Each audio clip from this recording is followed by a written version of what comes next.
یہ جو یہاں تک کی خبر ہے اس سے اندازہ، اور ان ساری چیزوں کو اگر ملا کے دیکھیں تو اس سے میں اندازہ ہوتا ہے کہ مذاکرات سے کچھ نکلنے والا نہیں ہے. یہ حکومت جو ہے اس کو سرنڈر بہرحال کرنا ہی پڑے گا. اگر عمران خان کو رہا کرنا ہے، چیزوں کو آگے بڑھنا ہے، تو یہ بنیادی چیزیں جو ہے وہ ماننی پڑیں گی. ورنہ پھر آپ جو ہے وہ آپ کو اگر دوسرے طریقے سے ہوگا، یعنی کوئی انٹرنیشنل پریشر آئے گا، امریکہ کی طرف سے آئے گا، تو اس سے بہتر ہے کہ حکومت خود سے چیزوں کو مینج کرے. عمران خان نے جو کل ٹویٹ کی ہے، دیکھیں عمران خان مسلسل اپنے انہی نکات پر بات کر رہے ہیں. کل کی جو ٹویٹ تھی عمران خان کی، اس میں 2-3 بڑی بڑی چیزیں جو ہیں.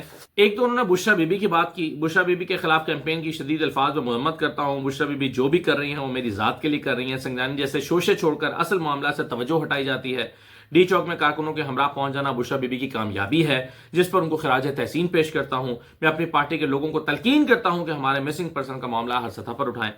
عمران خان وہی بات کر رہے ہیں. اور دیکھیں عمران خان جو ہے وہ معاشی ترقی کی بات کر رہے ہیں. وہ کہتے ہیں ملک میں موجود اس فسطائی نظام کے ہوتے ہوئے معاشی ترقی کا خواب کبھی بھی شرمندہ تعبیر نہیں ہو سکے گا. معاشی خوشحالی کے لیے سرمایہ کاری ضروری ہے، اور سرمایہ کاری ملک میں اداروں کے اپنے حدود و قیود میں رہتے ہوئے اپنی آئینی ذمہ داریاں پوری کیے بغیر ممکن نہیں ہے. ملک میں بڑھتی دہشت گردی سرمایہ کاروں کے اعتماد کو ناقابل تلافی نقصان پہنچا رہی ہے، اور افسوسناک امر تو یہ ہے کہ اس کے تدارک کے ذمہ داران کے ساری توانائیاں اور وسائل ہماری جماعت کو دیوار سے لگانے میں صرف ہو رہی ہیں. وقت آ گیا ہے کہ اپنی ذاتی اناؤں اور وقتی مفادات سے ہٹ کر ملک کی ترقی اور قوم کی خوشحالی کا سوچا جائے. وہ کہتے ہیں جن کی ذمہ داری ہے دہشت گردی اور چیزوں کو ختم کرنے اور ملک میں استحکام لانے کی، وہ ان کا ساری توجہ ہماری پارٹی کو ختم کرنے میں لگی ہوئی ہے. تو عمران خان کا وہی لب و لہجہ ہے، وہی نقطہ نظر ہے، اور وہ مسلسل اسی پہ بات کر رہے ہیں. لیکن شہباز شریف صاحب جو ہیں، اب یہ جو انہوں نے معاشی ترقی کی بات کی ہے، شہباز شریف صاحب کل گئے تھے اسٹاک مارکیٹ کا بھی انہوں نے وزٹ کیا، اور ایک جملہ انہوں نے وہ کہا، پہلے بھی کہتے ہیں پھر کہا. انہوں نے کہا جی میں معاشی استحکام کے لیے، ملک کی ترقی کے لیے اور معاشی استحکام کے لیے سب کے ساتھ بیٹھنے کو تیار ہوں. مطلب کیا ہے شہباز شریف کا؟ وہ کہہ رہے ہیں کہ میں عمران خان کے ساتھ ہاتھ ملانے کے لیے معاشی ترقی کے معاملے پر ساتھ تیار ہوں. یہ کیوں کہا شہباز شریف نے؟ 2 وجوہات ہیں اس کی میرے خیال میں. ایک وجہ یہ ہے کہ شہباز شریف کو اندازہ ہے کہ کاروباری طبقہ کیا مانگ رہا ہے. کاروباری طبقہ استحکام مانگ رہا ہے. پچھلی مرتبہ جب شہباز شریف کراچی گئے تھے، ملاقات ہوئی تھی، تو وہاں پر جو بزنس مین تھے انہوں نے کہا تھا کہ اڈیالہ کے باسی سے ہاتھ ملائیں، اڈیالہ کے باسی سے ہاتھ ملا لیں. شہباز شریف کو مشورہ دیا تھا، لیکن شہباز شریف کے بس میں یہ ہے نہیں. اس لیے شہباز شریف انہیں ہاں ہوں کر کے واپس آ گئے تھے. اب پھر انہوں نے جا کے کہا کہ میں تو تیار ہوں، سب سے ہاتھ ملانے کے لیے تیار ہوں. یعنی عمران خان سے اشارہ ان کا عمران خان کی طرف ہے کہ میں ان سے ہاتھ ملانے کے لیے تیار ہوں معاشی ترقی کے لیے. تو ایک تو انہوں نے بزنس مینوں کو یہ تسلی دی ہے کہ بھئی میں تیار ہوں اڈیالہ کے باسی سے ہاتھ ملانے کے لیے. دوسری بات یہ ہے کہ شہباز شریف کو خود بھی اس بات کا اندازہ ہے کہ عمران خان جب تک جیل میں ہے، ملک میں ایک تاثر برقرار ہے اور ایک فضا ہے کہ جی ملک میں سیاسی استحکام نہیں ہے. نہ جانے کب عمران خان باہر آئے گا، کب یہ حکومت چلی جائے گی، اور جیسے ہی باہر آئے گا یہ حکومت چلی جائے گی، اور حکومت چلی جائے گی تو ہمارا کیا ہوگا، ہمارے سرمایہ کا کیا ہوگا. نہ جانے حکومت اگلی کی حکومت کے کون آتا ہے، کیسے آتا ہے، کیا پالیسیاں لے کر آتا ہے. تو کہاں سے سرمایہ کاری ہوگی جب ایک سٹیبلٹی نہیں ہے، کسی کو یقین ہی نہیں ہے کہ آنے والے دنوں میں کیا ہوگا. آپ دیکھیے نا کہ مسلسل پاکستان میں ایک ایسی فضا قائم ہو گئی ہے کہ کسی کو پاکستان کے بارے میں، فیوچر کے بارے میں پتہ نہیں ہے. عام طور پر کیا ہوتا ہے، ایک حکومت آتی ہے، لوگوں کو پتا ہوتا ہے 5 سال کی حکومت ہے، 5 سال کے بعد الیکشن ہوں گے، جو بھی نئی حکومت آئے گی ہمارا کاروبار اسی طرح سے چلتا رہے گا. لیکن یہاں پر اتنی انسرٹن سچویشن ہے، کوئی پتہ نہیں ہے 6 مہینے بعد الیکشن ہوں گے، سال بعد الیکشن ہوں گے. روز دیکھیں نا آپ سوال کیا کرتے ہیں، لوگ پوچھتے ہیں، ہر بندہ سوال کرتا ہے جی عمران خان کب باہر آ رہا ہے، جی 2025 میں الیکشن ہوں گے یا نہیں ہوں گے. ہم پہ ایون ٹی وی پہ ہم یہ سوال کرتے ہیں کہ 2025 الیکشن کا سال ہے یا نہیں ہے. تو کسی کو پتہ ہی نہیں ہے 2025 آگے یہ حکومت 26 میں چلے گی بھی یا نہیں چلے گی. تو ایسے میں کون ہے جو اپنی سرمایہ کاری پاکستان لے کر آئے گا پاکستان میں؟ اور پھر جس طرح سے رول آف لا کا ستیہ ناش کیا گیا ہے، جس طرح سے عدالتوں کا بیڑا غرق کیا گیا ہے، یہاں پر جس کی چاہیں آپ، یعنی ایک فرض کریں ایک صاحب جو ہیں وہ یہاں پر اپنی فیکٹری لگانا چاہتے ہیں. انہوں نے سوچا تھا میں پاکستان اپنا سرمایہ لے کے جاؤں گا، یورپ سے سامان سارا سمیٹوں گا، پاکستان جا کے فیکٹری لگاؤں گا. لیکن آپ سوچئے کہ اگر اس کی سیاسی وابستگی کی بنیاد پر کل کو کریک ڈاؤن اور اس کی فیکٹری اڑا دی جائے، گرا دی جائے، بند کر دی جائے، تو کیا کوئی سوچے گا کہ وہ دوبارہ اپنی فیکٹری پاکستان میں لے کر آئے گا؟ تو جب اس طرح کی فضا آپ قائم کر دیتے ہیں، اس طرح کا ماحول بنا دیتے ہیں، تو کون پاکستان میں سرمایہ کاری کرے گا؟ سیاسی استحکام کے بغیر یہ ممکن نہیں ہے. یہ اتنا بڑا کرائم ہوا ہے پاکستان کے ساتھ، یہ جو پچھلے 2-2.5 سال میں آپریشنز ہوئے ہیں نا، گرا دو، بلڈنگز گرا دو، کاروبار بند کر دو، فیکٹریاں تباہ کر دو، اس سے نقصان یہ ہوا ہے کہ ایک ایسی فضا پیدا ہو گئی ہے کہ لوگ ڈرنے لگے ہیں، کاروباری لوگ ڈرنے لگے ہیں، طبقات ڈرنے لگے ہیں، اور وہ اپنا سرمایہ پاکستان میں لگانے کو تیار نہیں ہے۔ اب تو لوگوں کو لگتا ہے کہ اپنے گھر بھی یہاں پہ بیچ کے کرائے پہ لے لو اور اپنے سرمایہ جا کے باہر دبئی میں اپارٹمنٹ خرید لو، کوئی پتہ نہیں ہے کہ کل کو آپ کی سیاسی وابستگی کی بنیاد پر کوئی آ کے سی ڈی آپ کا گھر ہی گرا دے، یا ایل ڈی آپ کا آ کے گھر ہی گرا دے اور کہے کہ جناب یہ تو انہوں نے غیر قانونی بنایا، بائی لاز کی خلاف ورزی کی ہے۔ تو اب تو لوگ اتنا ڈرنے لگے ہیں، تو جب لوگوں کے اندر اتنا خوف آپ نے پیدا کر دیا ہے تو کیسے کوئی پاکستان آ کر سرمایہ کاری کرے گا؟ تو شہباز شریف اینڈ کمپنی کو یہ سمجھنا چاہیے کہ یہ چیزیں اس طرح سے ٹھیک نہیں ہوں گی۔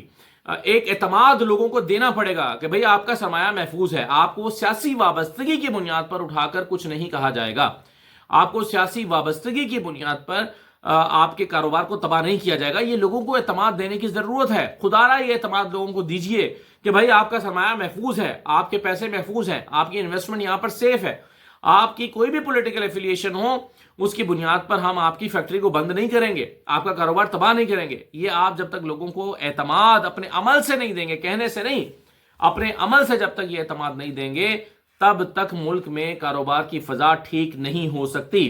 یہ شہباز شریف صاحب کو شاید اندازہ نہیں ہے اور وہ محض لیپا پوتی کر کے اور باتیں کر کے واپس آ رہے ہیں۔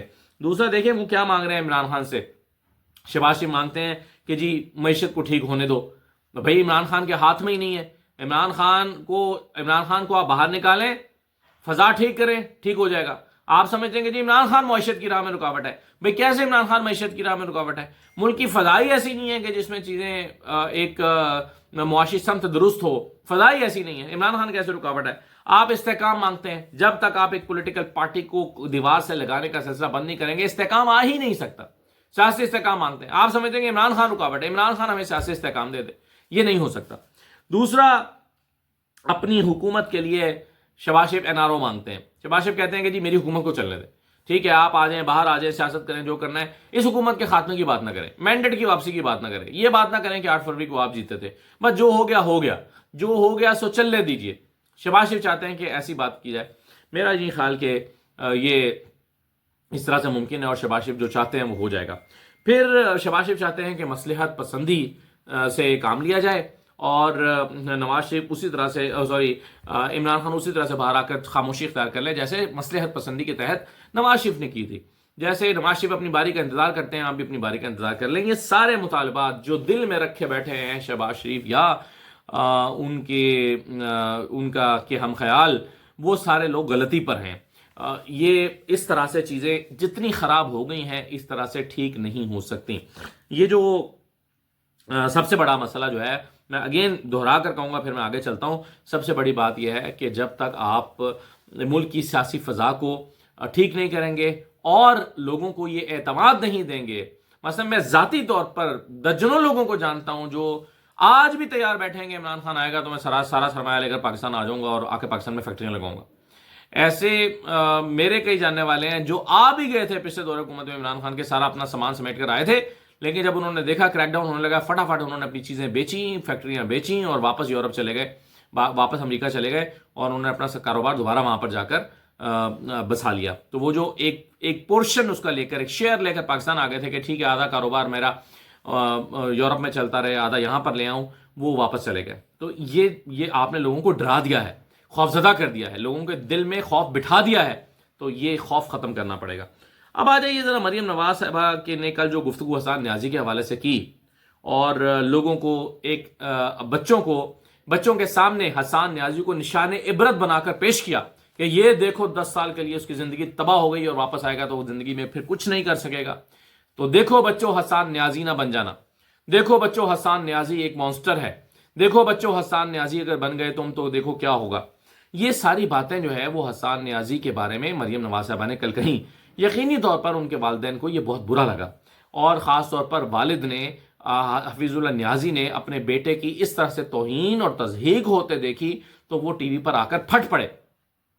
حفیظ اللہ نیازی کو بہت برا لگا کہ ان کی اولاد کو ایک کرمنل اور ایک ایسا بد کردار بنا کر بچوں کے سامنے پیش کیا گیا ہے کہ بچوں دیکھو حسان نیازی نہیں بننا، دیکھو بچوں یہ ہوتا ہے ایک منفی کردار، یہ نہ بن جانا۔ تو حفیظ اللہ نیازی صاحب ٹی وی پر آ کر پھر پھٹ پڑے، انہوں نے کہا کہ مریم نواز کی بات کا مجھے بہت افسوس ہوا. انہوں نے کہا کہ سنا تھا کہ سیاست کے سینے میں دل نہیں ہوتا، لیکن اب پتا چلا کہ سیاست کی آنکھ میں حیا بھی نہیں ہوتی. یعنی ان کے کہنے کا مطلب یہ ہے کہ کم از کم میرے ساتھ تعلق کا ہی خیال کر لیتی مریم نواز اور اس کی لاج رکھ لیتی. تو انہوں نے کہا کہ پتا چلا کہ سیاست کی آنکھ میں حیا بھی نہیں ہوتی.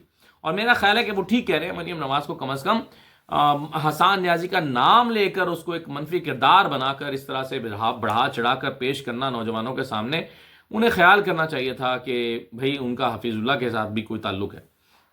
انہوں نے کہا کہ جنہوں نے اکسایا بھڑکایا انہیں بے شک جتنی مرضی سزا دیں. جنہوں نے آگ لگائی توڑ پھوڑ کیا، کیا حسان نیازی نے ایسا کچھ کیا؟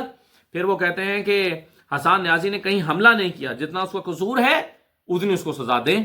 اور وہ سمجھتے ہیں حسان نیازی، ویسے حفیظ اللہ نیازی بھی سمجھتے ہیں کہ وہ جو پتلون لہرائی گئی وہ حسان نیازی نے نہیں کیا تھا. وہ ویڈیو جو ہے اس کو توڑ مروڑ کے پیش کیا گیا ہے. کچھ اس طرح کی بات ان کی بات سے مجھے تاثر ملا.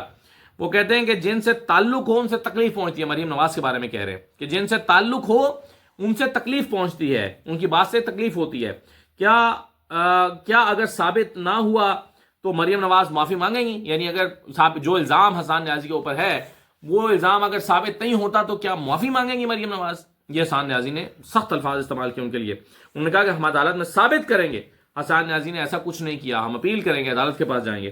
اور پھر انہوں نے کہا کہ ایک طرف مریم مجھ سے ہمدردی کا اظہار کر رہی ہیں، دوسری طرف سارا واقعہ مزے لے کر انہوں نے سنایا. یعنی یہ لفظ انہوں نے استعمال تو نہیں کیا مزے لے کر سنایا، لیکن وہ کہہ رہے ہیں ایک طرف مجھ سے ہمدردی کا اظہار کر رہی ہیں اور دوسرا پورا واقعہ دہرایا مریم نواز نے کہ جی ایسے پتلون اٹھائی اور لہرائی. تو وہ کہتے ہیں کہ جی مریم نواز جو ہے وہ اس پر انہوں نے بڑا افسوس کا اظہار کیا اور کہا کہ مریم نواز کو یہ ایسا نہیں کہنا چاہیے تھا، اس سے انہیں بہت تکلیف ہوئی. اور ساتھ میں یہ بھی کہہ دیا کہ سیاست کی آنکھ میں حیا نہیں ہوتی، شرم کرنی چاہیے تھی. یعنی اس کا سادہ مطلب یہ ہے کہ انہیں شرم کرنی چاہیے تھی. آج کل بچوں کے پاس جا رہی ہیں مریم نواز اور بچوں کو جا کر تلقین کرتی ہیں کہ دیکھو بچوں کسی کے بہکاوے میں نہ آ جانا، دیکھو بچوں نوجوانوں تم جو ہے تمہارا مستقبل ہے، تم جو ہے وہ. او بھائی نوجوانوں نے 8 فروری کو ووٹ دیا نکل کے. آپ 9 مئی کو تو چھوڑے نہ چلیں، اس میں تو چند 100 لوگ ہوں گے، سینکڑوں ہوں گے، بہت ہوئے تو ہزاروں ہوں گے، 2000 ہوں گے جو احتجاج کر رہے تھے. لیکن لاکھوں نوجوانوں نے، کروڑوں نوجوانوں نے نکل کر ووٹ دیا عمران خان کو 8 فروری کو. وہ کہاں ہے؟ اس کا بھی تو جواب دیجئے. اس 8 فروری پرامن نوجوانوں نے، پرامن شہریوں نے 8 فروری کو نکل کے ووٹ ڈالا ہے آپ کے خلاف. اس کا حساب کون دے گا مریم نواز صاحبہ؟